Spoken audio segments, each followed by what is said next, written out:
क्या आप कल्पना कर सकते हैं एक ऐसे लोक की जहां काल का प्रवेश तो है किंतु मृत्यु का नहीं? बैकुंठ अर्थात वो स्थान जहां कुंठा, चिंता या भय का लेश मात्र भी अस्तित्व नहीं है, जहां पहुंचते ही ये नश्वर शरीर छूट जाता है और जीवात्मा को प्राप्त होता है तेजोमय सच्चिदानंद दिव्य शरीर। सोचिए कैसा होगा वो क्षण जब आपको स्वयं नारायण जैसा चतुर्भुज रूप मिलेगा, जहां बुढ़ापा कभी आपको छू भी नहीं पाएगा क्योंकि वहां तो केवल नित्य यौवन है, और जहां आपका स्वागत करने आकाश मार्ग से उतरते हैं स्वयं देवदूतों के पुष्पक विमान। मृत्युलोक से परम धाम तक की इस अंतिम और अद्भुत यात्रा को देखने के लिए अंत तक जुड़े रहें। स्वागत है दोस्तों हमारे चैनल में भगवान है में। अगर आपको वीडियो अच्छी लग रही हो तो हमारे चैनल को सब्सक्राइब करिए और वीडियो को लाइक करिए। परम धाम की प्राप्ति और जीवात्मा का रूपांतरण भाग 1। अभय और दिव्यता का उदय, नश्वरता से शाश्वतता की ओर। अनंत कोटि ब्रह्मांड नायक करुणा सागर भगवान श्री हरिविष्णु के चरण कमलों का ध्यान करते हुए हम उस परम यात्रा का वर्णन करने का प्रयास करते हैं जो हर जीवात्मा का अंतिम लक्ष्य है। जब एक भक्त इस नश्वर, दुखमय और क्षणभंगुर मृत्युलोक के बंधनों को तोड़कर भवसागर के पार उस परम धाम बैकुंठ की ओर अग्रसर होता है, तो वह केवल एक स्थान परिवर्तन नहीं बल्कि एक चेतना का महारूपांतरण होता है। ये कथा उस जीवात्मा की है जो जन्म जन्मांतर की भटकन के बाद 84 लाख योनियों के कष्टसाध्य चक्र को भेद कर अपने वास्तविक पिता परमपिता परमात्मा की गोद में विश्राम पाने जा रही है। 1. कुंठा रहित अवस्था, परम अभय का साम्राज्य। वी कुंठा इति वैकुंठ, जहाँ कुंठा का लेश मात्र भी अस्तित्व न हो। हे हरिभक्त, इस संसार में ऐसा कौन सा प्राणी है जो भय से मुक्त हो? इस मृत्युलोक पृथ्वी का दूसरा नाम ही कुंठा है। यहाँ राजा हो या रंक, देवता हो या दानव, हर किसी के हृदय के किसी कोने में एक अनजाना भय, एक गहरी चिंता और भविष्य की असुरक्षा छिपी रहती है। मृत्यु का भय, वियोग का भय, अपमान का भय और रोग का भय, ये सभी कुंठाएं जीवात्मा को हर पल डसती रहती हैं। किंतु जैसे ही वो पुण्यात्मा विरजा नदी के तट को स्पर्श करती है और परम धाम बैकुंठ के दिव्य वातावरण में प्रवेश करती है, एक चमत्कार घटित होता है। भय का पूर्ण विनाश। बैकुंठ में प्रवेश का प्रथम अनुभव है पूर्ण निर्भयता। कल्पना करें उस शिशु की जो भयानक वन में अकेला रो रहा हो और अचानक उसे अपनी माँ का आंचल मिल जाए। उस क्षण उसकी सारी व्याकुलता, सारा रुदन और सारा भय जैसे कपूर बनकर उड़ जाता है। बैकुंठ में जीवात्मा की स्थिति ठीक वैसी ही बल्कि उससे करोड़ों गुना अधिक सुखद होती है। वहां पहुंचते ही जीवात्मा को ये शाश्वत विश्वास हो जाता है, तारांकन, अब मेरा पतन कभी नहीं होगा। अब मुझे कोई काल, कोई मृत्यु, कोई यमदूत छू भी नहीं सकता। चिंता का विलोपन। संसार में हम हर पल भविष्य की चिंता में घुलते हैं, कल क्या होगा, लेकिन बैकुंठ कालातीत है। वहाँ कल की चिंता नहीं है क्योंकि वहाँ केवल नित्य वर्तमान है। वहाँ सब कुछ शुभ है, सब कुछ मंगलमय है। जीवात्मा के मन से ये बोझ हमेशा के लिए उतर जाता है कि उसे कुछ पाना है या कुछ खोने का डर है। जहाँ प्राप्ति की पराकाष्ठा हो, जहाँ स्वयं लक्ष्मीपति का संरक्षण हो, वहाँ कुंठा कैसे टिक सकती है? मानसिक शांति का सागर। उस लोक में प्रवेश करते ही चित्त में एक ऐसी शांति उतरती है जिसकी तुलना संसार के किसी भी सुख से नहीं की जा सकती। वो शांति जड़ नहीं बल्कि चैतन्य है। वहाँ ईर्ष्या की जलन नहीं है, प्रतिस्पर्धा की दौड़ नहीं है, कोई किसी से बड़ा नहीं, कोई छोटा नहीं। सभी हरि के दास हैं, सभी प्रेम के सागर में निमग्न हैं। जब हृदय से मैं और मेरा का द्वंद्व समाप्त हो जाता है, तब जो शेष बचता है वही कुंठा रहित अवस्था है। वहाँ जीवात्मा हरि के प्रेम में इतनी सराबोर हो जाती है कि उसे अपनी सुध बुध भी नहीं रहती। केवल प्रियतम श्याम सुंदर की छवि ही उसके अस्तित्व का आधार बन जाती है। 2. दिव्य शरीर की प्राप्ति, पंच तत्व से सच्चिदानंद की ओर। चिन्मय देह नस जो मिट्टी का नहीं अपितु तेज का बना हो। जैसे ही वो जीवात्मा बैकुंठ की सीमा में प्रवेश करती है, उसका ये भौतिक चोला जो मांस, मज्जा, रक्त और अस्थियों से बना है, जो रोगों का घर और मलमूत्र की थैली है, वह पूर्णतः त्याग दिया जाता है। इस नश्वर शरीर की सीमाएं बैकुंठ के दिव्य प्रकाश को सहन नहीं कर सकती।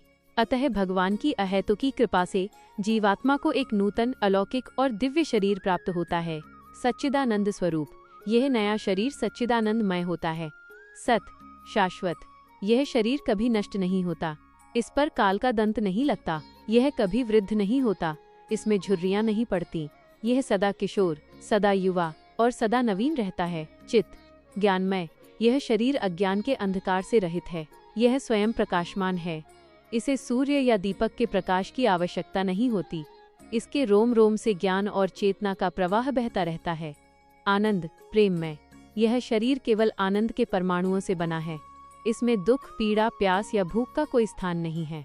इसका भोजन केवल हरि कथा और हरि दर्शन है। सारूप्य मुक्ति, हरि जैसा रूप। भक्ति शास्त्रों में वर्णन आता है कि बैकुंठ वासियों का रूप स्वयं भगवान विष्णु जैसा हो जाता है। इसे सारूप्य मुक्ति कहते हैं। हे मन, उस दृश्य की कल्पना कर। जीवात्मा अब एक साधारण मनुष्य नहीं रही, उसे भी भगवान की भांति चतुर्भुज रूप प्राप्त।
में सेवक और स्वामी में भेद होता है।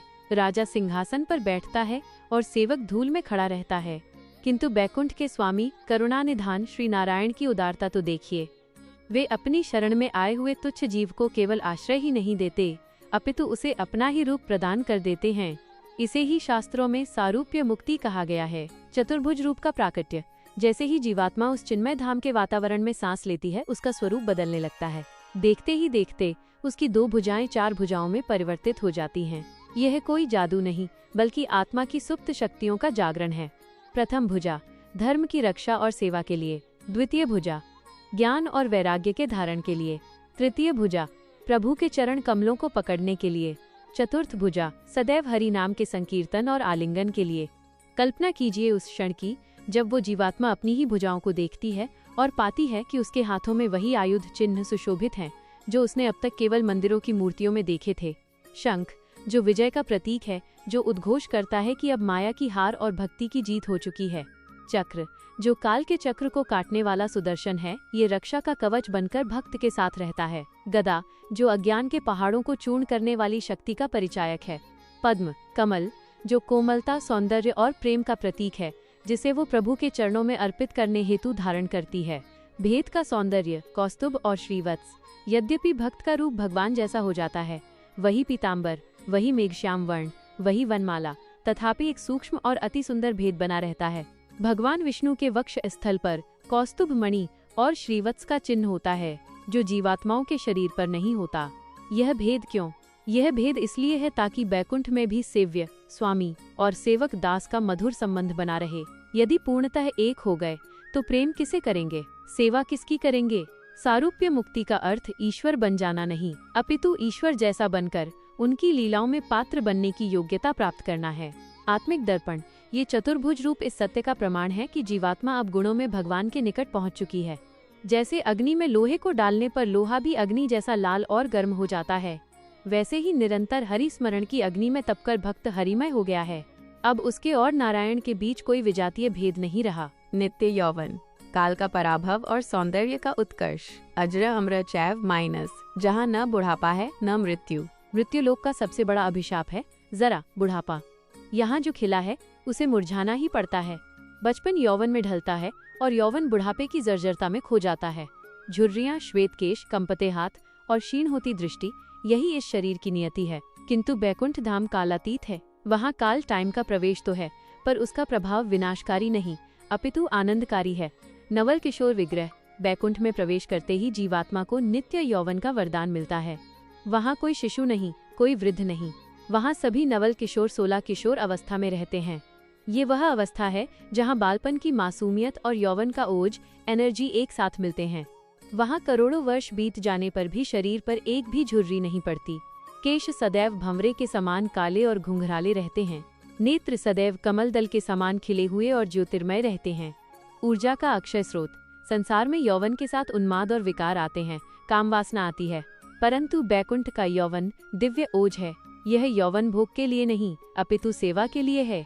सोचिए, यहाँ हम थोड़ी सी पूजा सेवा करके थक जाते हैं, शरीर साथ नहीं देता, लेकिन बैकुंठ में नित्य यौवन होने के कारण भक्त अनंत काल तक बिना एक क्षण विश्राम किए निरंतर भगवान के कीर्तन में नाच सकता है, उनकी सेवा में दौड़ सकता है।